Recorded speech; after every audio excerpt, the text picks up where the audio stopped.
दूसरे अध्याय में सूत जी बोले, हे मुनीश्वरों, ये आपने त्रिलोक हितकारी बड़ा अच्छा प्रश्न किया है। मैं आप लोगों की ऐसी रुचि देखकर श्री गुरु जी का स्मरण कर जो कहता हूँ उसे आदर सहित सुनिए। कली के पापों का नाश करने वाला परमार्थदायक शिव पुराण नामक ग्रंथ सब ग्रंथों से उत्तम और वेदांत सार का भी सर्वस्व है, जिसके पढ़ने सुनने से मनुष्य सर्वोत्तम शिव गति को प्राप्त होता है। जब तक इस ग्रंथ का उदय नहीं हुआ है तभी तक कलयुग में ब्रह्म हत्यादिक पाप फैल रहे हैं। शास्त्रों के झगड़े, नाना प्रकार के उत्पाद, क्रूर यम के भट्टों की निर्भयता, तीर्थों का विवाद, सत्यदान और देवताओं की मान्यता संबंधी विवाद तभी तक महितल पर हो रहे हैं जब तक श्री शिव पुराण का पृथ्वी पर उदय नहीं होता है।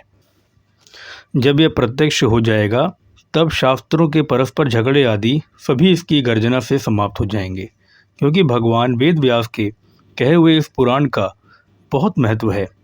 इसके कीर्तन और श्रवण से जो फल प्राप्त होता है वो सब का सब तो मैं नहीं कह सकता, किंतु उसका कुछ महात्म्य मैं आप लोगों से कहता हूँ। ध्यान देकर सुनिए।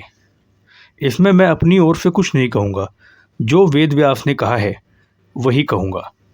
और वेद व्यास ने कहा है, यदि शिव पुराण का एक या आधा श्लोक भी कोई पढ़ेगा तो वह पाप से छूट जाएगा, और यदि सावधानी से संपूर्ण पढ़ ले तो जीवन मुक्त वो हो जाएगा, और इसके अनुसार अगर आचरण करे तो एक एक दिन में एक एक अश्वमेध का फल उसे मिलेगा। यदि कोई दूर से भी श्री शिव पुराण की पूजा कर दे तो वह सब देवताओं की पूजा के समान फल प्राप्त करेगा। इसमें कोई संदेह नहीं है, क्योंकि शिव संहिता नामक इस सुधा को स्वयं श्री शिव भगवान ने उपनिषद रूपी समुद्र को मथ कर उसमें से निकाला है। अतः जो इसको पान करेगा वह निश्चय ही अमर हो जाएगा। यदि कोई एक मास इसे पढ़े तो ब्रह्म आदि पापों से भी वह मुक्त हो जाएगा, और शिवालय में या बिल्व के वन में जो इस संहिता को पढ़ेगा वो अद्भुत फल का लाभ उठाएगा। जो श्री भैरव जी की मूर्ति के सामने इसका 3 बार पाठ करता है उसके सभी मनोरथ पूर्ण हो जाते हैं। और यदि चतुर्थी के दिन निराहार रहकर बिल्व के मूल में बैठकर इसे पढ़े तो शिव जी की पूजा के समान होता है ये, और उसकी देवता भी पूजा करते हैं।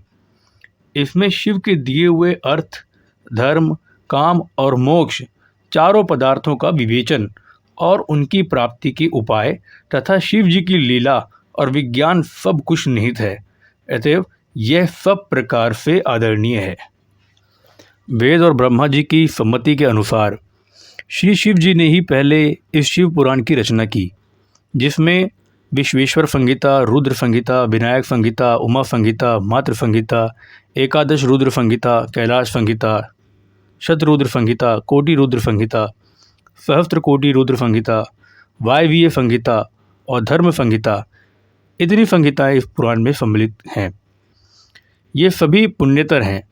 इनमें विश्वेश्वर, रुद्र, विनायक ये तीनों संहिताएं 10-10 हज़ार तथा उमा और मात्र ये दोनों 8-8 हज़ार, और एकादश रुद्र संहिता 13 हज़ार, कैलाश संहिता 6 हज़ार, शत्र रुद्र 3 हज़ार, कोटि रुद्र 9 हज़ार, सहस्त्र कोटि रुद्र 11 हज़ार, वायवीय संहिता 10 हज़ार और धर्म संहिता 12 हज़ार, कुल 1 लाख श्लोकों का ये शिव पुराण है। परंतु इसे शिव जी ने अब केवल 24,000 का ही सबके लिए रख दिया है, और पुराणों में यह चौथा पुराण कहा जाता है। परंतु अब इसमें 7 संहिताएं ही प्रधान हैं। अन्यथा सृष्टि के आरंभ में शिव जी ने इसे 100 करोड़ श्लोकों में कहा था। अब यह 24,000 संख्याओं वाला शिव पुराण केवल इन 7 संहिताओं में ही शेष रह गया है, यथा विश्वेश्वर संहिता, रुद्र संहिता, शतरुद्र संहिता, कोटि रुद्र संहिता, श्री उमा संहिता, श्री कैलाश संहिता और वायवीय संहिता। जो इस सप्त संहिता युक्त श्री शिव महापुराण को आदर सहित पूरा पढ़ेगा वह जीवन मुक्त हो जाएगा। ये सब पुराणों का तिलक और सब जीवों का कल्याणदाता है। इसमें वेदांत और विज्ञान सब कुछ पूर्ण रूप से निहित है। इसे परम आदर से पढ़ने वाला शंभु प्रिय हो परम गति का लाभ करता है। श्री शिव महापुराण विश्वेश्वर संहिता का दूसरा अध्याय समाप्त।